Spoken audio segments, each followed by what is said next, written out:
Bem-vindos a O Debate, o nosso espaço de dialética e escrutínio de múltiplas perspectivas. Hoje vamos debruçar-nos sobre um comportamento tão banal que quase não damos por ele. Pois, um hábito perfeitamente diário. Exato. Esconde uma complexidade assombrosa, que é a reclamação crónica. Pense nisto. E se eu lhe dissesse que cada vez que se queixa amargamente do trânsito, ou do tempo, ou do seu chefe, está literalmente a alterar a estrutura física do seu cérebro e possivelmente a encurtar a sua esperança de vida. É uma premissa provocadora, mas a questão que o nosso material de base hoje levanta obriga-nos a ir um pouco mais longe. Porque quando dissecamos a caixa através de lentes neurocientíficas ou psicológicas, filosóficas e sociais, deparamos-nos com um dilema formidável. Sem dúvida. Será a reclamação crónica fundamentalmente uma patologia destrutiva, um vício neuroquímico e uma falha ética que devemos erradicar para alcançar a paz? Ou será, pelo contrário, um sinal vital de traumas não processados, um reflexo sintomático de assimetrias de poder e uma forma legítima de lamento existencial que corremos o risco de silenciar de forma profundamente injusta? Exatamente esse é o cerne da questão de hoje. Pronto, para que as nossas posições fiquem claras desde o primeiro minuto. Eu defenderei que a reclamação é, na sua essência, um ciclo tóxico de vitimização e de fuga existencial que exige impreterivelmente responsabilidade individual e um silêncio consciente. E eu argumentarei, em contrapartida, que a queixa atua como uma ferramenta diagnóstico crucial para dinâmicas de poder desiguais e para dores estruturais profundas que não podem nem devem ser simplesmente abafadas em nome do conforto alheio. Certo? Para alicerçar a minha perspectiva, eu quero começar pela mecânica pura e dura do cérebro humano. A reclamação crónica está muito longe de ser um desabafo inofensivo. Ela configura uma perigosa armadilha neurológica. Refere-se ao impacto hormonal. Sim, mas começa antes disso. O nosso cérebro, moldado por milénios de evolução, possui um viés de negatividade. Antigamente isso mantinha-nos vivos perante predadores. Hoje, quando alimentamos este viés através da queixa constante, o nosso organismo desencadeia a libertação contínua de cortisol, a famosa hormona do stress. O que a longo prazo sabemos ser devastador para o sistema imunitário. Completamente devastador, mas o mecanismo mais fascinante aqui é a neuroplasticidade. Imagine que os seus pensamentos são como água a escorrer por uma montanha. Uma boa analogia. Queixa, a água cava um sulco mais fundo. Com a repetição diária, esse sulco transforma-se num leito de rio profundo.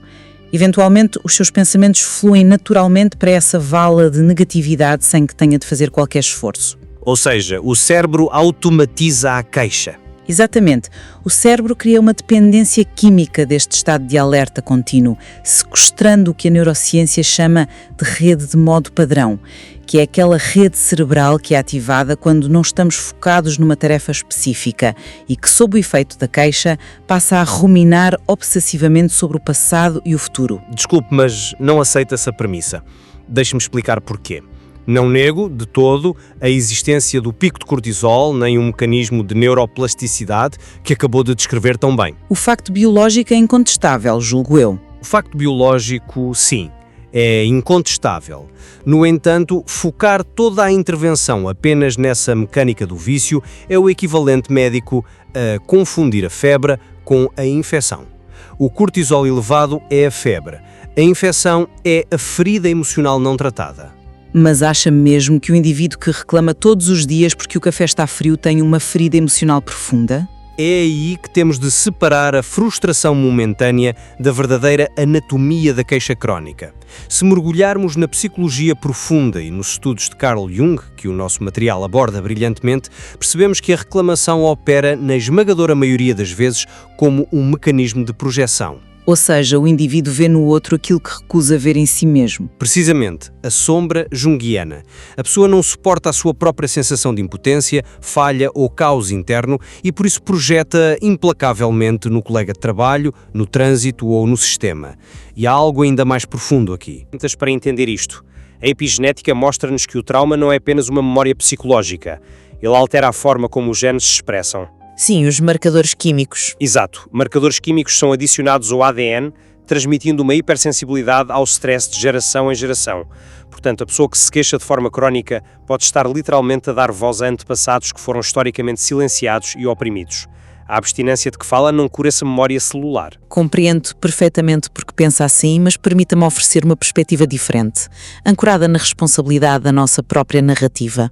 Com certeza. O reconhecimento da sombra de Jung e das marcas epigenéticas é de facto fascinante. O mecanismo de como o stress altera a expressão genética é uma descoberta científica tremenda. Mas isso não pode anular a nossa agência no aqui e agora. Não anula, mas contextualiza a dor. Dá-lhe um enquadramento. Certo, mas repare no perigo dessa contextualização. Quando perpetuamos a reclamação constante sob o pretexto de estarmos a honrar um trauma ancestral ou a manifestar uma projeção inconsciente, estamos a cimentar uma identidade de vitimização. O reclamador crónico torna-se o arquivista apaixonado da sua própria desgraça. Arquivista da desgraça é uma expressão forte. Mas é o que acontece. Se a neurociência nos diz que queixar é como criar um leito de rio de negatividade, a única forma de mudar o curso da água é construir uma barragem. Se a reclamação é uma droga que nós próprios sintetizamos internamente, esse tal banho de cortisol de que falamos, a única cura inicial e eficaz é a abstinência radical, o silêncio. Um corte drástico que obriga o cérebro a procurar novas vias de recompensa que não dependam da amargura. Mas o silêncio forçado não resolve o passado. Se tapar a fresta de uma panela de pressão sem desligar o lume, a pressão interna não desaparece. Ela encontra outra forma de sair. O corpo somatiza, quer dizer. Exatamente. Frequentemente transformando-se em doença autoimune, depressão profunda ou dor crónica. A repressão tem um custo biológico tão ou mais alto que a expressão da queixa. A questão é que o silêncio que proponho não é uma repressão punitiva, é a criação de um espaço vital para que uma nova narrativa possa emergir. E isto conduz-nos de forma muito orgânica à dimensão ética interpessoal. Estou a ver onde quer chegar. Temos falado do indivíduo que se queixa, mas e quem o ouve? Reclamar é, na sua essência, uma forma de violência subtil. Violência parece-me um termo bastante forte para alguém que apenas está a desabafar sobre o seu dia. Mas pensemos no mecanismo dos neurónios espelho no cérebro de quem escuta. Quando alguém despeja uma torrente de negatividade sobre si, os seus neurónios espelho disparam, simulando a emoção dessa pessoa. O seu próprio nível de cortisol sobe. É um contágio fisiológico real. Há uma transferência de stress, admito. Há uma imagem budista fida no texto que ilustra isto de forma magistral. O reclamador é como alguém que traz um saco de lixo mal cheiroso e, a pingar chorume, entra na sua sala de estar e despejam no seu tapete, sem qualquer pedido de consentimento. Eticamente temos um dever moral inalienável de não poluir o ambiente emocional comum.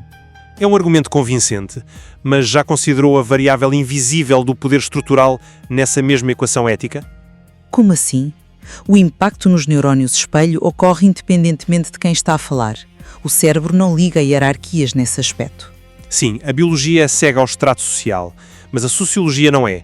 O conceito desse saco de lixo budista e do consentimento emocional pressupõe que ambos os indivíduos, o que fala e o que ouve, se encontram num vácuo social, numa relação de absoluta igualdade. E raramente estão. Quase nunca. A realidade demonstra-nos que as pessoas colocadas em posições de subalternidade tendem a reclamar muito mais e fazem-no precisamente porque têm consideravelmente menos canais diretos e práticos para transformar a sua realidade material. Está a referir-se à queixa como um mecanismo de compensação. Estou a referir-me à queixa como sobrevivência pura e dura. Pensemos na empregada doméstica perante a inflexibilidade de uma entidade patronal, ou no trabalhador fabril perante a prepotência da administração. Para eles, a queixa na copa da empresa não é poluição ambiental gratuita. É o único canal disponível. É frequentemente o único recurso de resistência. É o único sintoma verbal de uma assimetria de poder intransponível. Temos também de observar o duplo vínculo histórico imposto às mulheres. A questão da socialização de género. Exatamente. A sociedade exige que as mulheres sejam as gestoras emocionais, mas rotula-as de histéricas ou dramáticas quando expressam descontentamento crónico. Portanto, argumentar eticamente que devemos exigir sempre boa energia ou uma polidez impecável para proteger os nossos neurónios espelho, bem, isso pode revelar-se uma forma muito insidiosa e higienizada de silenciar quem sofre opressões reais e diárias. É um ponto de vista muito estruturado e eu não refuto de maneira nenhuma a existência de assimetrias de poder. A opressão e a falta de recursos materiais são factos. No entanto, o material de base é muito cirúrgico, ao traçar uma linha divisória fundamental entre a denúncia verdadeira e a reclamação vazia. E onde desenha exatamente essa linha? Porque repare, para quem está a sofrer, a linha é muitas vezes imperceptível. A linha desenha-se na intenção e, acima de tudo, na ação. A denúncia tem um propósito político claro. Ela traz à luz uma injustiça com o fim explícito de mobilizar pessoas, alterar legislação ou transformar a realidade. A denúncia exige ação concreta, requer organização coletiva, planeamento e risco pessoal. Os movimentos pelos direitos civis seriam um exemplo clássico. Pense nos grandes movimentos pelos direitos civis, sim. A reclamação crónica, em contrapartida, é a oração de quem não quer mudar nada. A denúncia exige ação. A reclamação é a oração de quem não quer mudar. Isso parece-me uma visão um pouco elitista da mudança social. Não é elitista, é estritamente funcional. O material descreve a reclamação como uma catarse controlada.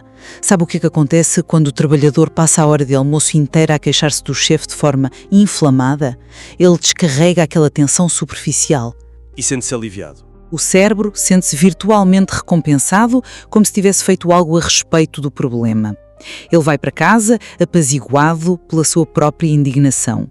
A energia que poderia ser canalizada para criar um sindicato, procurar outro emprego ou confrontar diretamente a chefia foi completamente dissipada naquele lamento do café.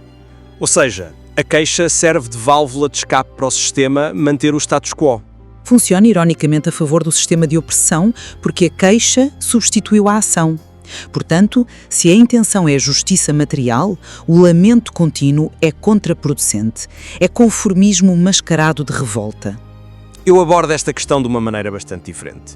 Acredito que essa separação cirúrgica entre a denúncia virtuosa e ativa e a reclamação inútil e passiva ignora a confusão orgânica inerente aos processos humanos. Mas sem essa distinção, qualquer murmúrio pode ser elevado à categoria de ativismo, o que esvazia completamente o conceito. A questão é que a transição entre o sofrer uma opressão individual em silêncio e organizar um movimento coletivo estruturado passa quase obrigatoriamente por uma fase inicial de reconhecimento partilhado do desconforto. A tal conversa na copa. Antes de haver um sindicato organizado, há dezenas de empregados a murmurar queixas nos corredores. Esse reconhecimento assume frequentemente a forma rudimentar, ruidosa e caótica da queixa tóxica de que fala. É no eco dessas queixas partilhadas que a solidariedade nasce. A semente da mudança não é higiênica. Se policiarmos a fase da queixa exigindo logo a perfeição da denúncia articulada, cortamos o processo pela raiz. Mas isso leva-nos a uma perspectiva ainda mais profunda, que é a dimensão existencialista. E este é um aspecto que o texto explora com base no pensamento de Martin Heidegger. Porque, vamos ser honestos, a vasta maioria das nossas queixas diárias não são sementes de revolução sindical. São queixas sobre o Wi-Fi estar lento, sobre a chuva, sobre a fila do supermercado. Sem dúvida, a trivialidade ocupa uma grande parte do nosso lamento diário. E para Heidegger, este tipo de murmúrio constante é a definição exata de inautenticidade. É aquilo que ele chama de fuga da morte. A premissa é assombrosa. Nós, seres humanos, temos um tempo terrivelmente limitado neste planeta. A consciência da nossa finitude gera uma angústia profunda. Ansiedade existencial básica. Em vez de enfrentarmos essa angústia, o que exigiria assumirmos a responsabilidade brutal de criar significado para as nossas vidas limitadas, o que é que fazemos? Escondemos-nos na trivialidade. Portanto, segundo essa leitura, queixar-nos do Wi-Fi é uma estratégia de sobrevivência existencial para não pensarmos na nossa própria mortalidade. Exatamente. O reclamador crónico não está a realizar um profundo questionamento metafísico quando se exalta no trânsito. Ele está subconscientemente a alugar a sua própria infelicidade transitória para se distrair do vazio. É uma perspectiva implacável sobre a natureza humana. Mas certeira.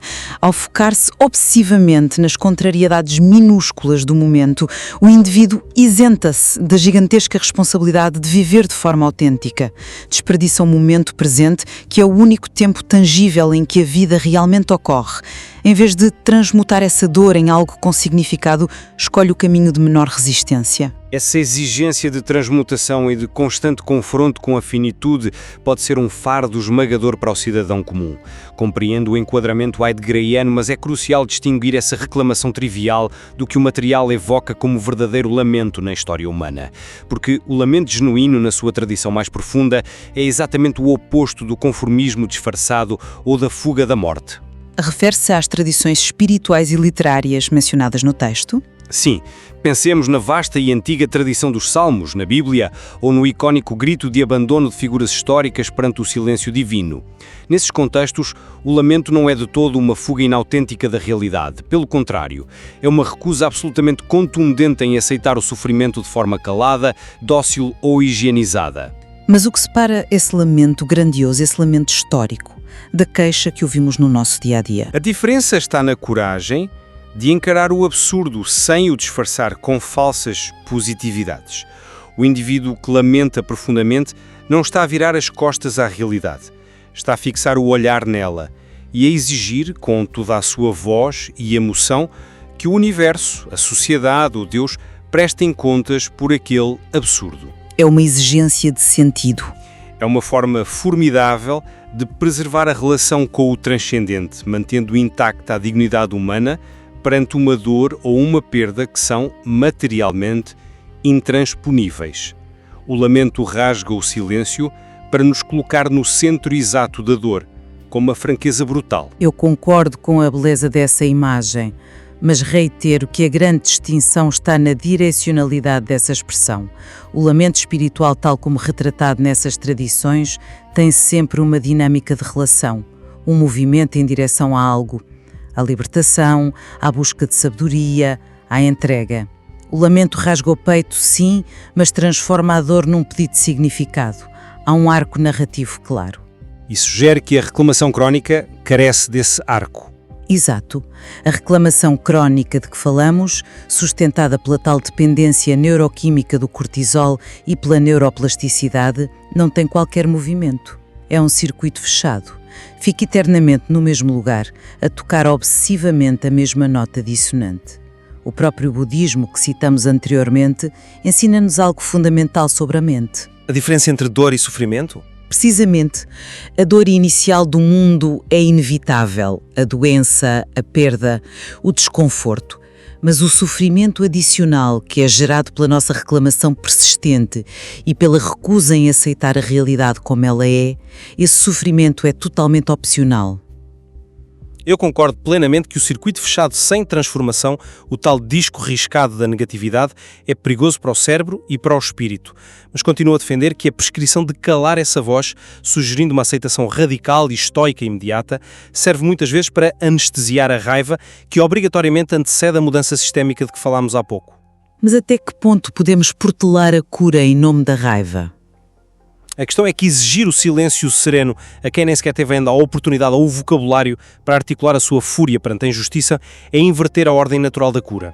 O lamento tem de existir antes da aceitação pacífica. É um debate que parece não ter um fim óbvio, precisamente pela dualidade humana que encerra. Chegamos assim ao momento de sintetizarmos as nossas posições após esta troca de ideias intensa. Da minha parte, e analisando todos os mecanismos que discutimos hoje, a conclusão mantém-se firme, independentemente das raízes originais da dor, sejam elas a opressão concreta da sociedade ou, apesar da herança do trauma epigenético, o hábito enraizado da reclamação acaba fatalmente por usurpar a agência e a vitalidade do próprio indivíduo. Acredita então que a chave está puramente na gestão do impulso? Acredito naquilo que Viktor Frankl, sobrevivente do Holocausto e psiquiatra, nos ensinou de forma tão dura e brilhante. Ele dizia que a verdadeira liberdade humana reside precisamente naquele breve e crucial espaço que existe entre o estímulo que recebemos do mundo externo e a resposta que escolhemos dar. É uma perspectiva poderosa. Quando nos queixamos em piloto automático, abdicamos desse espaço.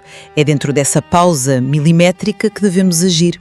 A verdadeira autenticidade convida-nos a usar esse espaço para escolher a ação política concreta que altera as estruturas, a transmutação criativa que gera arte, ou então o silêncio fértil e sereno. Tudo menos o lamento corrosivo que, como vimos cientificamente provado, agrava o nosso envelhecimento celular e destrói os nossos laços interpessoais mais valiosos. A minha síntese? embora reconheça inteiramente o perigo real da vitimização crónica e do desgaste neurobiológico que a colega tão detalhadamente expôs, reitera que a solução estrutural e humana não pode jamais passar pela repressão cega do sintoma.